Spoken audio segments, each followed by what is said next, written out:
কয়েক বছর ধরে দেখতেছি এই যে নদী ভাঙ্গন আমাদের এই নদী ভাঙ্গনটা ছিল মানিকুনার ওই পারে, কিন্তু ভাঙতে ভাঙতে এমন অবস্থা হয়ে গেছে আমাদের বেলকুনা অর্ধেক প্রায় অর্ধেক বেলকুনা নদী ভাঙ্গনে চলে গেছে।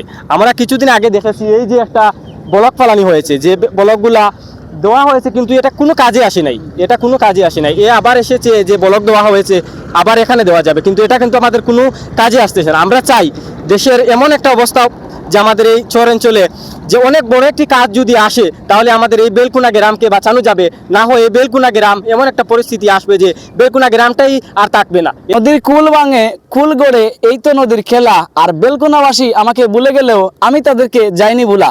দর্শক মণ্ডলী আবারও না আসলে নাই। দর্শক মণ্ডলী, বেলকুনাবাসীর একটি মর্মান্তিক দুর্ঘটনা না দেখালে নাই। এই মুহূর্তে আমরা দেখতে পাচ্ছি নদী ভাঙ্গনের যে প্রভাবটা বেড়ে গেছে, এবং একই সাথে যদি নদী ভাঙ্গনের এই প্রভাবটাকে বন্ধ না করা হয় তাহলে আর বেলকুনাবাসীকে আমরা পাবো না। তাহলে কি বলছেন স্থানীয়রা, এবং সেটাতে কতটুকু প্রশাসনের সুযোগ সুবিধা রয়েছে, আমরা এই বিষয়ে কথা বলতে চাই আসলে। আসসালামু আলাইকুম রহমতুল্লাহ। আমি ধন্যবাদ জানাই আব্দুল হক ফাউন্ডেশনকে যে এত সুন্দর সুন্দর ভিডিও আমাদেরকে উপহার দিয়ে যাচ্ছেন। আমাদের গ্রাম, বিভিন্ন গ্রামের ভিডিওগুলো আমাদেরকে দেখার সুযোগ করে দিচ্ছেন। আমরা ঘর থেকে বসে, প্রবাস থেকে বসে আমরা দেখতে পারতেছি। আমরা অনেক প্রবাসী আছে দূর দূরান্ত থেকে, বিদেশ থাকেন, লন্ডন, আমেরিকা, তারা এই দেশ থেকে আমরা ভিডিওগুলো দেখতে পারেন। এদের জন্য আপনাকে ধন্যবাদ জানাই। দর্শক মণ্ডলী, আমরা এই মুহূর্তে আসলে নাসির ভাইয়ের সাথে একটু কথা বলবো।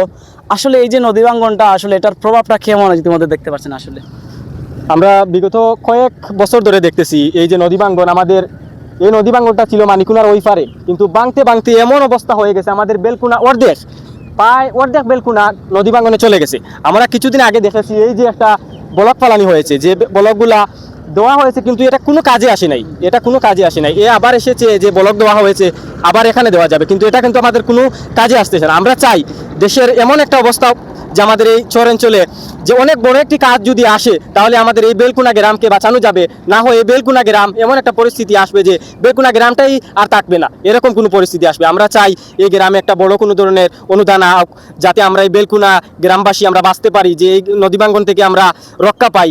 যদি এই নদী ভাঙ্গন থেকে আমরা যদি রক্ষা না পাই তাহলে ধীরে ধীরে এমন একটা অবস্থা হয়ে যাবে আমাদের বাড়িঘর নদী ভাঙ্গনে চলে যাবে। আমরা কোথায় থাকবো, কোথায় বসবাস করবো, এটাই আমাদের পরিস্থিতি। আচ্ছা, এই পর্যন্ত কতটুকু সুবিধা আপনারা পেয়েছেন প্রশাসন থেকে? আসলে ব্লক পেয়েছেন, বস্তা পেয়েছেন? মোটামুটি যে কতদিন আগে আমাদেরকে দেওয়া হয়েছে 1000 বস্তা দেওয়া হয়েছে ব্লক, কিন্তু 1000 বস্তা আমরা দেখেছি বড় জুড়ে 3 থেকে 400 ফুট যাবে, এর বেশি যাবে না। কিন্তু 3 থেকে 400 ফুটে কিসে আসে? তাহলে বড় কোনো পদক্ষেপ যদি সরকার নিতে পারে তাহলে কোনো সম্ভাবনা?